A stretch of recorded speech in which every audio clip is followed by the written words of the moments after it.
Welcome to Arsenal, Kai Havertz. Yes, people, we're in Arsenal secured their first signing of this summer transfer window, and it is Kai Havertz from Chelsea. I'm gonna be honest, who saw this one coming at the start of the window? Because I definitely didn't. As I do with every single Arsenal signing, I'm going to break down their strengths, weaknesses, and potential Arsenal fits. You have the full breakdown analysis of Kai Havertz's move to Arsenal. If you're new around here, make sure you subscribe down below for Arsenal related content daily, straight to your YouTube feed. It's a win-win for both of us. Let's get straight into talking about the deal. It is £65 million for Kai Havertz, 50 million guaranteed over 3 seasons, split at around £16 million per season, and then 15 million in attainable add-ons paid straight to Chelsea. It's a lot of money, I'm not going to lie, and of course I'll have my full reaction on Kai Havertz signing for Arsenal already released on this channel, so feel free to check that one out after you're finished with this video. Let's move straight into his strengths. So Kai Havertz, of course, is a young player. He's just turned 24 years of age in June, actually. So he's still young. He still fits Project Youth going around the Arsenal Football Club, and someone that can still be developed. He's nowhere near his prime just yet. He also knows the Premier League. Look, he's been playing for Chelsea for 3 seasons now. Many will say he hasn't had his best time in the Premier League. He was much better in the Bundesliga. And although I do agree with that, he still has had some experience in the Premier League. How many times have you seen other players come to the Premier League before, not be at their best, but then come back to the Premier League, such as Mo Salah, Kevin De Bruyne, and absolutely tear it up? Of course, Kai Havertz is coming straight from a Premier League club in Chelsea to Arsenal, who's also in the Premier League, but still, maybe a change in scenery in the same league might do Kai Havertz the world of good. He's also scored in big games. Look, for Kai Havertz's scoring record, which, let's be honest, it's not the greatest scoring record in the world, he still scores some big goals for Chelsea. The Champions League final against Man City, who can forget that, to win that game 1-0 and give Chelsea their second Champions League. The Club World Cup final as well, he scored.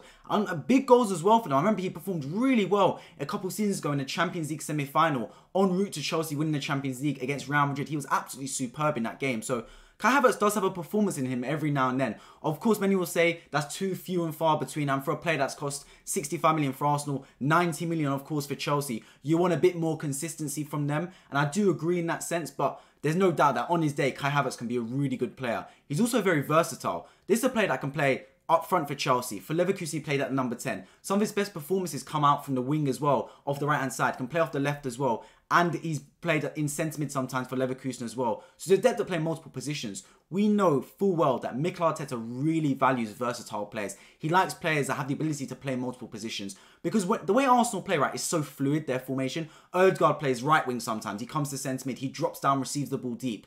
All of his plays, even Jesus going out to the right wing, Saka going down the middle sometimes. All his plays are interchanging. They're very rarely rigid in one position. And Kai Havertz, he does most of his damage actually drifting out to the right-hand side for Chelsea sometimes.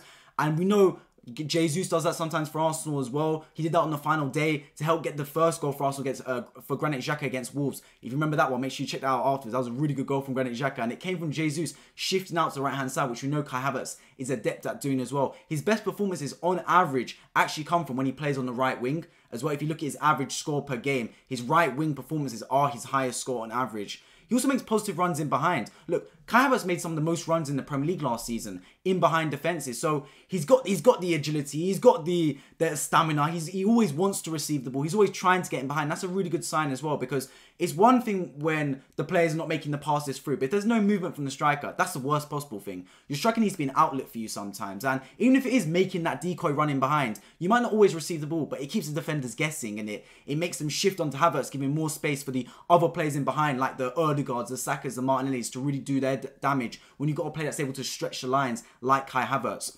Also in Leverkusen, I watched some compilation on him in Leverkusen. I thought it'd only be fair, right, if I don't only analyse his time at Chelsea, let me analyse his time in Germany as well for Leverkusen. And one thing he did a lot of, which I noticed, is he used to make those late runs into the box and score from them, because he's played the striker position as well, so he's got that decent finishing.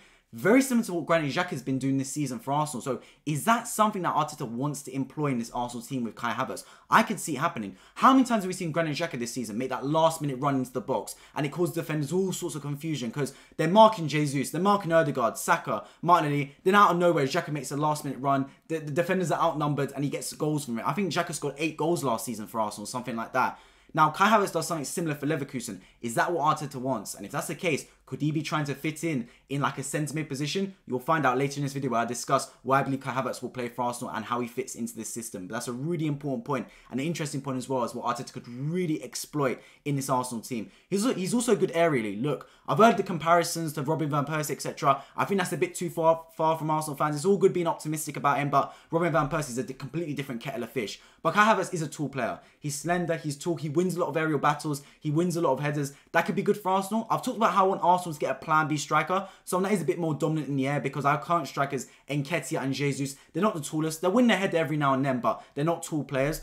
When he said plan B, I would have thought like Dusan Vlahovic or like a Victor Gyökeres or like an Ivan Toney type player. I would not have thought of Kai Havertz, but he has got that ability in his game. He can win some aerial headers, so that would be a plus point for Arsenal. And also, he likes to tackle. We've seen him contribute defensively, get back, win the ball, and help Chelsea get back on counter-attacks and progress the ball forward. Maybe that aids his potential position for Arsenal being in the centre of the park.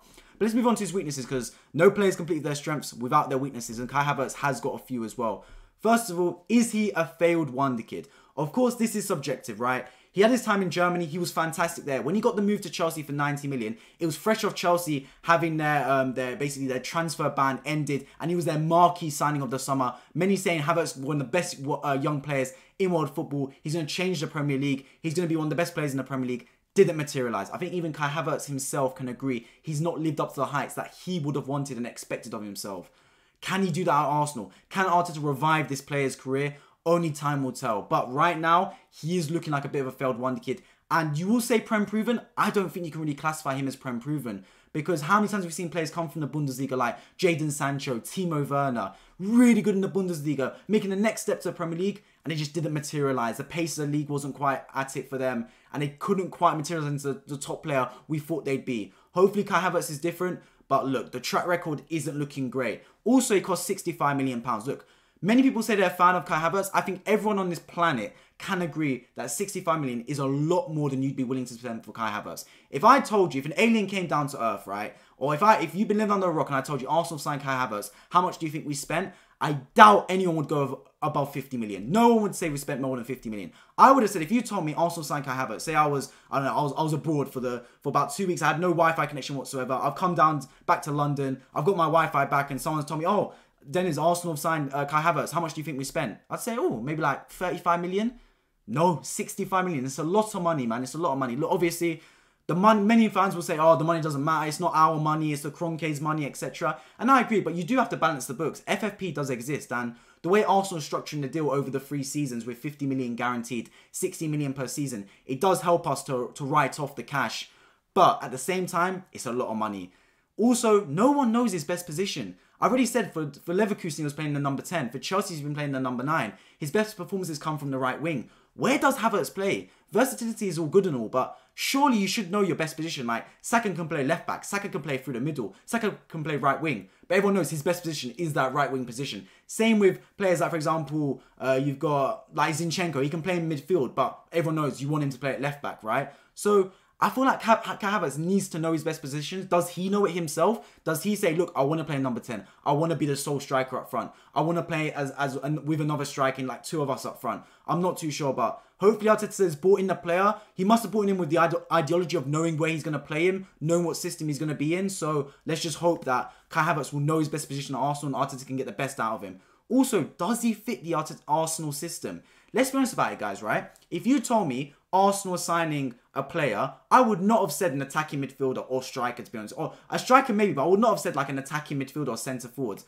I feel like that position was pretty much locked up by Arsenal. We've got Jesus up front, who's fantastic striker for me. Yeah, he's not at his best, but let's be honest with it. Jesus is still a top striker. Odegaard was our best player last season. Fabio Vieira as well. Look, I know we'll have to give him another season. He's not at his best, but I'm going to give him at least one more season for absolute sure. I would have looked at midfielders like Declan Rice, Moses Caicedo. So does he fit the Arsenal system? Only time will tell. I hope so, man. Also, he is offside a lot. He does make the runs in behind Kai Havertz, but the man is offside a lot. And I don't want that, man. Like, you need a player that not only can make the runs, but can stay on side of his runs as well. Half the game is making sure that you stay on side, right? So if Havertz can do that, who knows, man? Who knows?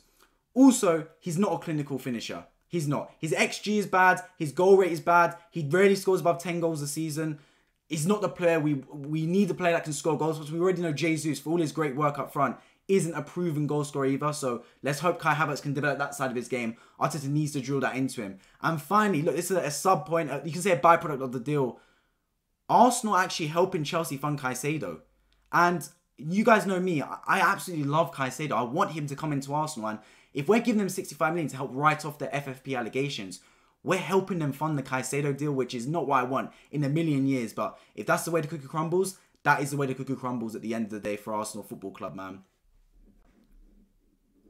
And finally, let's move into Kai Havertz's potential fit at Arsenal Football Club. Here on the right is where I believe he could play for Arsenal. I can see him playing that number 8 position alongside Martin Odegaard. Look, it's a very offensive formation, I do agree. But him in there, he can use his best attributes for me, which is making those late runs into the box that I covered earlier in his strengths, just like Xhaka does. His ability to tackle, his ability to make the short passes and play from deep. It will not work for every situation and for every game, and there will be times when Havertz is on the bench or potentially up front instead of Jesus. But for the games where we want to break down some opposition, for the games where we want to play really offensive, attack-minded football, this could be the system Arteta looks to implement with Havertz down the as another centre mid next to Martin Odegaard, potentially linking up with Martinelli and Zinchenko down the left-hand side. Of course, I've got Rice in DM there. If we don't sign Rice, it could be Partey or Jorginho. That's interchangeable. The alternative is, of course, Kai Havertz playing down the middle instead of Jesus, or potentially with Jesus as well. Or Arteta could do something completely different that we've never seen before. Arteta has shown that he's a manager that does adapt. He changes every now and then, and look, something similar could happen this time with Havertz potentially playing a different position we never even thought he would play.